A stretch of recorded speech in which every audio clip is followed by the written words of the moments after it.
Directors of ceremonies, our hosts, the Mayor of eThekwini, Councillor Kaba, Speaker of the KZN Legislature, Honorable Boyce, the Speaker of the National Assembly in South Africa, Honorable Togo Didiza, SADC Parliamentary Forum President, Honorable Randrianan Soloniakos Seteni-Thierry, Speaker of Madagascar, Speaker and members of Parliament from SADC member states, representatives of SADC Secretariat, Pan-African Parliament, African Union Commission, climate change experts and development partners from UNFP, UNDP, AU, IPU, private sector and civil society here present, ladies and gentlemen. I would have liked to be with you in Durban this morning, but owing to some other pressing government commitments, I was unable to be there. It is my honor to welcome you all to the 58th Plenary Assembly of the SADC Parliamentary Forum.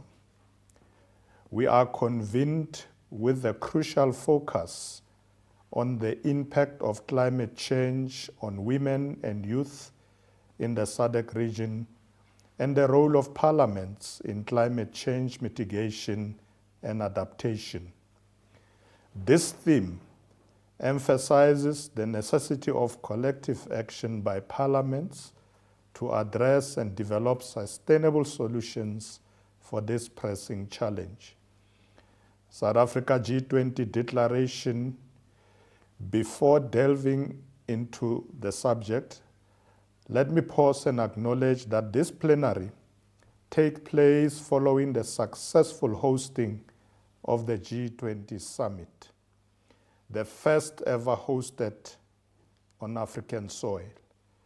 What is more important is that the summit resulted in several key outcomes focused on placing the priorities of the continent and the Global South at the forefront of global agenda.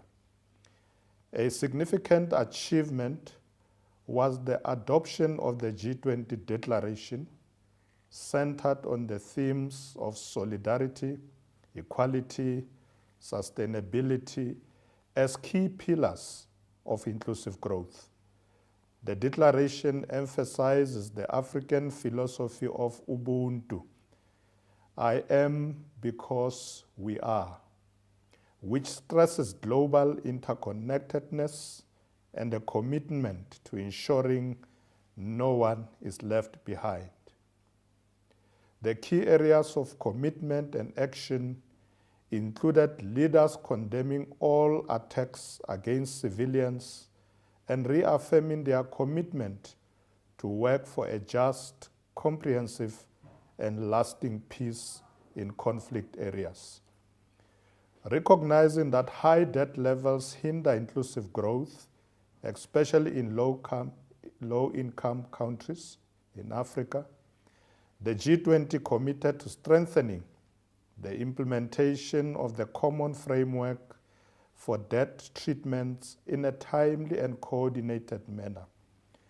They also called for enhanced debt transparency from all stakeholders. The G20 supports finalizing the quota increase under the 6th General Review of Quotas to ensure a strong and adequately resourced International Monetary Fund. Notably, they welcomed the creation of a 25th chair at the IMF Executive Board to enhance the voice and representation of sub-Saharan Africa. On energy transitions, the G20 Leaders Summit recognized that over 600 million Africans lack access to electricity. Therefore, they supported global efforts to triple renewable energy capacity and double the global average annual rate of energy efficiency improvements by 2030. They welcomed the Mission 300 platform to connect 300 million people to electricity in Africa by 2030, and the new action plan to accelerate the deployment of clean cooking solutions.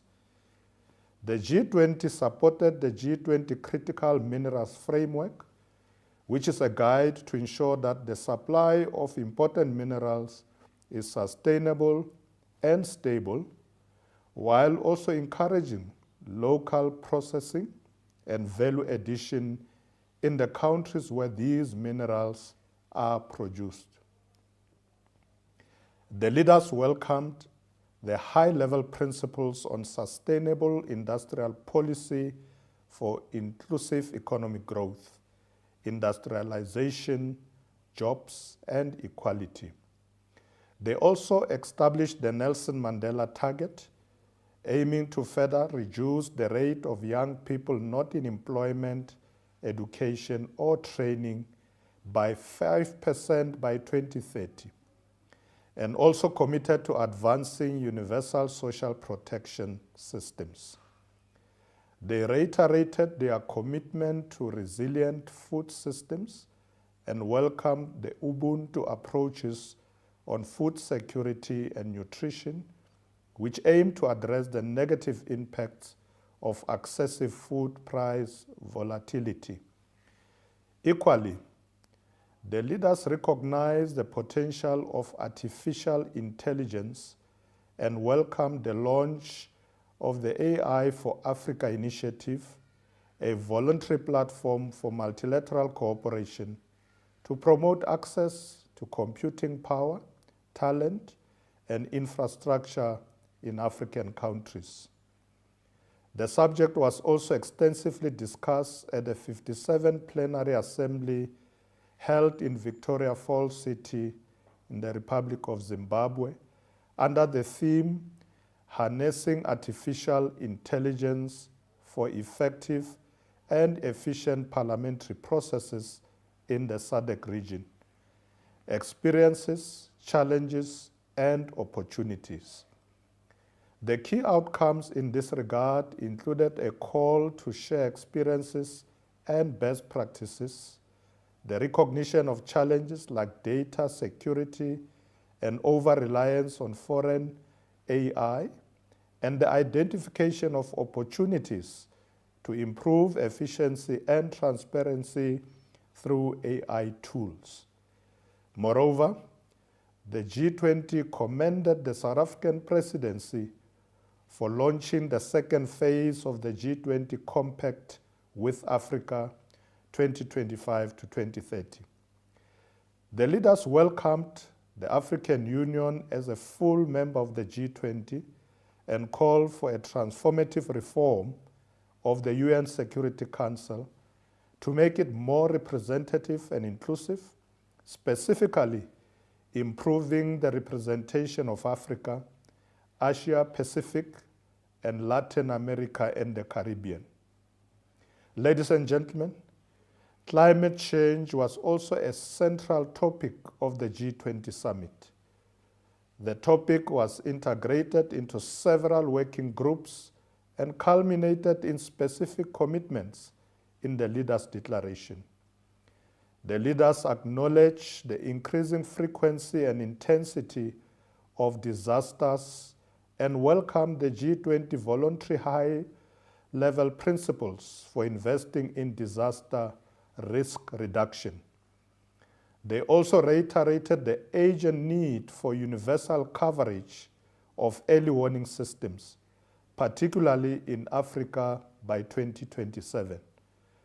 They reaffirmed their commitment to the Paris Agreement goal of limiting global average temperature increase to 1.5 degrees Celsius and stressed the importance of national just transition pathways to achieve climate action alongside poverty eradication.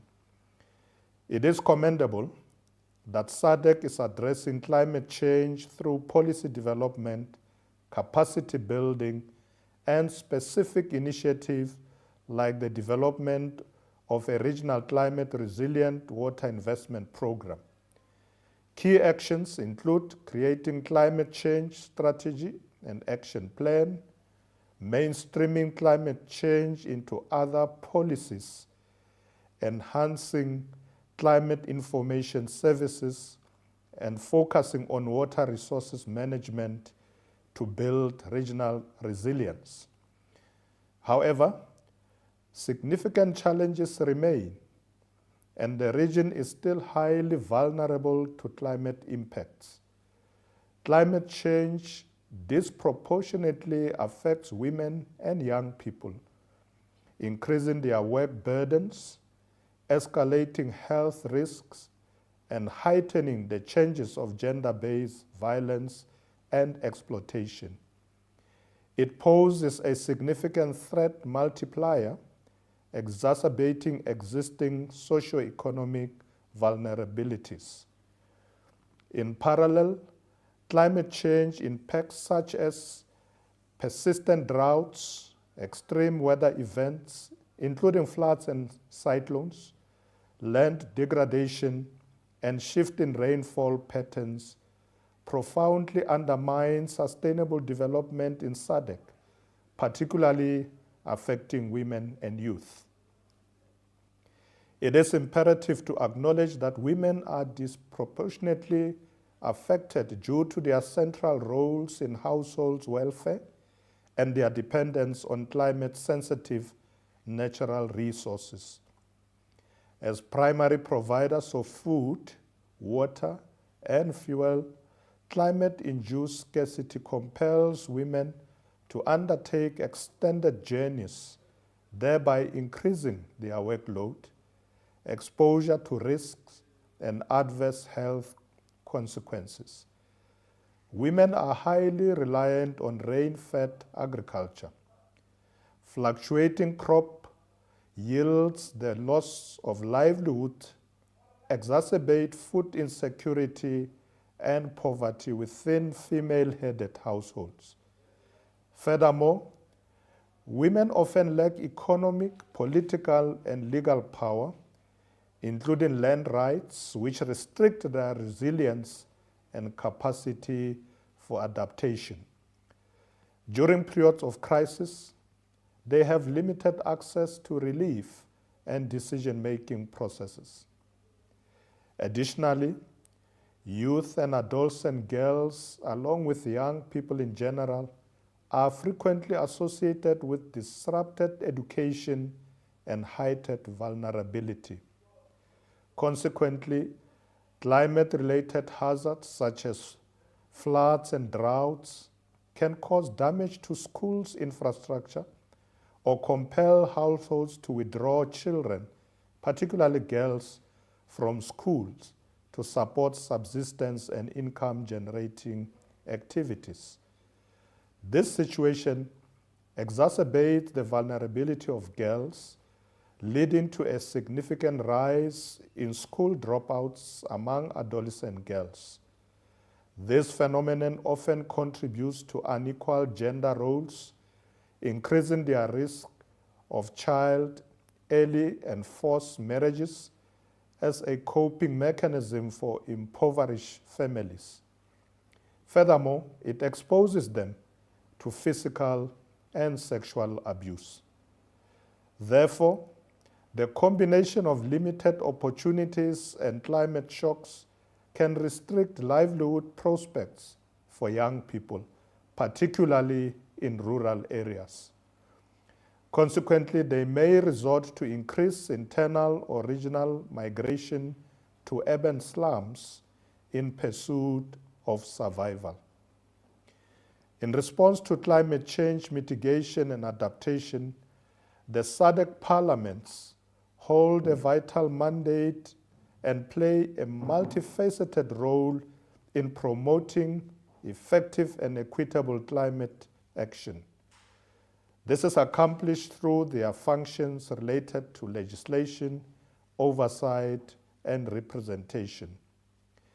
Immediately, we must enact and strengthen our policies, to align with regional agreements such as the SADC Protocol on Gender and Development, SADC Climate Change Strategy, and international climate agreements such as the Paris Agreements and the United Nations Framework Convention on Climate Change. We must also promote gender-sensitive policies by introducing legislation that ensures a just and equitable approach and mandates the mainstreaming of gender consideration in all climate policies. We must facilitate the transition to clean energy by enacting laws and creating enabling policy environments that incentivize renewable energy investments, improve access to clean energy, and leverage critical minerals for sustainable supply chains. As we implement these transformative reforms, we must strengthen oversight and accountability. This work will entail parliaments holding governments accountable for their performance in implementing domestic climate laws, regional commitments, and international obligations. To effectively address climate change, it is imperative that we allocate sufficient resources to climate change mitigation and adaptation. Programs, particularly those that focus on vulnerable groups. The success of this initiative hinges on investments in robust monitoring and evaluation capacities, particularly in monitoring the impacts of climate-related programs. It is crucial to ensure these programs are inclusive, effective, and aligned with their intended objectives, particularly in reducing vulnerabilities and promoting gender equity. This multifaceted approach requires not only comprehensive whole-of-government strategies, but also the active engagement of civil society and the private sector as partners with government. By bridging this gap, we can ensure that parliaments serve as crucial intermediaries between constituents and the government, facilitating the inclusion of the voices, concerns, and local knowledge of affected communities, particularly women and youth, in national policy debates and decision-making processes. It is essential to invest in public dialogues and awareness initiatives by providing platforms for public hearings and discussions on climate change-related issues. This will raise national awareness and enable the solicitation of public perspectives to ensure that policies are people-centric and inclusive. In the subsequent iteration of the SADC regional and international engagement, it is crucial to revive detailed reports on the progress made in member countries, particularly in the realm of parliamentary activities. Additionally, it is imperative to assess the level of accountability and delivery of this program. Ladies and gentlemen, let me conclude by reiterating that parliaments play a crucial role in shaping policies and implementing measures to mitigate and adapt to climate change. We have the power to enact legislation that promotes sustainable practices, invest in renewable energy sources, and support communities most affected by environmental changes.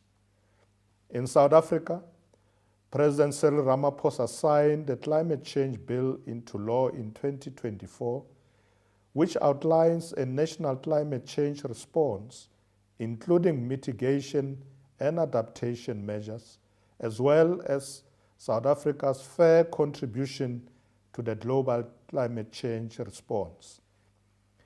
The law also sets out to enhance South Africa's ability and capacity over time to reduce greenhouse gas emissions and build climate resilience while reducing the risk of job losses and promoting opportunities emerging in the green economy. South Africa's Parliament has also made a clear commitment to clean governance and fight corruption as core principles.